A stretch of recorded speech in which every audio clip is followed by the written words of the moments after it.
Assalamualaikum, halo sobat catur semua. Selamat bertemu kembali. Pada video kali ini saya akan menyajikan partai yang cukup menarik yang dimainkan oleh Mikhail Tal melawan pemain yang tidak dikenal, dimana kali ini Tal melakukan kombinasi dan pengorbanan yang begitu hebat. Oke, langsung saja kita mulai. Tal yang sebagai putih memulai dengan E4, hitam merespon C5, pertahanan Sisilia, dan game ini benar-benar contoh serangan yang bagus dan Tal membuat serangan yang dengan taktis yang kreatif. Tal melanjutkan kuda F3 dibalas D6 dan Tal D4. Sekali D4 kuda memakan, kuda F6, kuda C3, pion A6 dan gajah ke G5, dimana gajah G5 ini dulu di era Tal dianggap sesuatu yang populer, namun di era sekarang kurang begitu populer. Idenya adalah gajah memberikan tekanan ke sepanjang diagonal ini.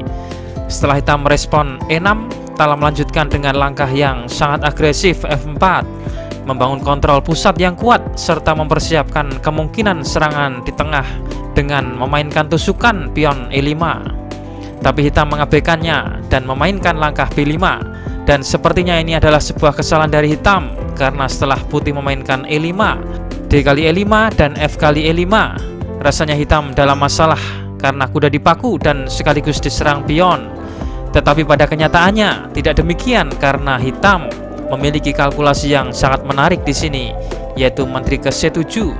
Jika sekarang pion mengambil kuda, sekarang hitam dapat membalikkan keadaan dengan menteri ke E5, melakukan skak dan menggarpu gajah.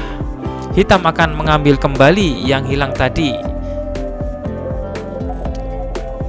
Melihat itu semua, di partai aslinya Tal tidak mengambil kuda tersebut dan lebih memilih memainkan menteri E2, mengawal pion pusat, membuat hitam harus menggerakkan kudanya yang terancam dengan kuda ke D7. Dan ini adalah momen kritis dan menarik dari permainan ini. Dengan memainkan kudanya di sini, hitam menyerang dua kali pion pusat putih. Pada awalnya mungkin kita merasa ingin melindungi pion ini, entah bagaimana caranya. Tetapi dengan mempertimbangkan bahwa putih unggul dalam perkembangan dan hitam terlalu banyak memainkan tempo dengan pion-pionnya, memberikan ide Tal untuk memulai serangan cepat di sini.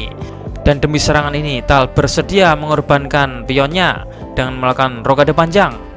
Tal membiarkan pion pusatnya, tapi ini adalah sebuah jebakan karena apabila pion ini diambil, maka kuda makan pion B5. Pion mengambil dan banyak langkah hebat dari putih, tapi yang paling cemerlang adalah menteri makan kuda, mengorbankan menterinya, mengalihkan menteri dari pertahanan. Apabila menteri makan menteri, maka akan skakmat dengan benteng. Oke, dalam permainan aslinya hitam menolak menerima pengorbanan pion putih ini dan lebih memilih bermain gajah B7. Sekarang ini adalah posisi menarik berikutnya di sini. Meskipun putih sedikit lebih berkembang, rasanya cukup sulit bagi putih memulai serangan cepat karena hitam terlihat kokoh dan terlindungi dengan baik. Namun dalam kasus ini kita melihat ada peluang dengan membuka posisi raja lawan, membuat diagonal dan file menjadi terbuka. Oleh karena itu Tal merangkumnya dalam sebuah langkah yang fantastik. Kuda kali E6, mengorbankan kuda mengambil pion E6. Idenya adalah memanfaatkan diagonal gajah sebaik-baiknya serta membuka file D dan file menjadi terbuka. Setelah pion hitam mengambil, Tal melanjutkan dengan menteri G4 menyerang pion E6.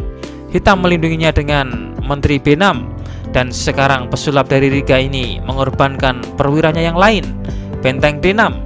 Benteng ke D6 memungkinkan hitam untuk mengambil dengan gajah, tapi membuat posisi gajah ini tidak menguntungkan, di mana gajah mengganggu pandangan menteri dalam melindungi pion E6. Pion E6 tidak dapat dipertahankan sehingga menteri makan pion E6. Skak, raja lari ke F8. Sekarang posisi raja hitam benar-benar terbuka dan Tal ingin menyerangnya, tetapi hitam memiliki keuntungan materi yang signifikan. Karena itu putih perlu berhati-hati dalam memilih langkah taktis, harus menemukan cara terbaik dan paling efisien untuk menyelesaikan permainan. Oke, di posisi ini berturut-turut Tal membuat langkah fantastik, kembali mengorbankan perwiranya gajah C4. Tal mengorbankan gajahnya demi mengosongkan peta untuk ditempati benteng.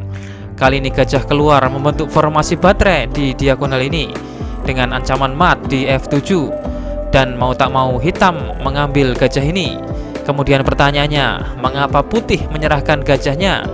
Alasannya di sini adalah peta F1 ini dikosongkan untuk benteng, sehingga sekarang putih tidak menghabiskan waktu ekstra dan memainkan benteng F1. Benteng mengirimkan ancaman ke Raja Hitam. Temanya di sini putih mengorbankan berkali-kali untuk mendapatkan lebih banyak waktu untuk membawa perwiranya ke dalam serangan dengan cepat. Sementara perwira lawan berada jauh dan tidak dapat membantu rajanya di sini. Di sini cara hitam yang normal dan alami untuk memperlama permainan adalah menutupnya dengan kuda, dan lagi-lagi sesuai dengan tema putih secepatnya mencari jalan tercepat untuk mematikan raja. Harus mencari jalan dengan langkah yang memaksa, dan biasanya gerakan memaksa ini dengan ancaman skak atau ancaman terhadap biji lawan terkuat. Dan di sini langkah yang paling spektakuler dan tepat adalah benteng makan kuda. Tidak ada jalan bagi hitam selain mengambilnya dengan pion. Sebagai penutup, putih menempatkan gajahnya di H6, sebuah skakmat yang cantik yang diperagakan oleh Mikhail Tal.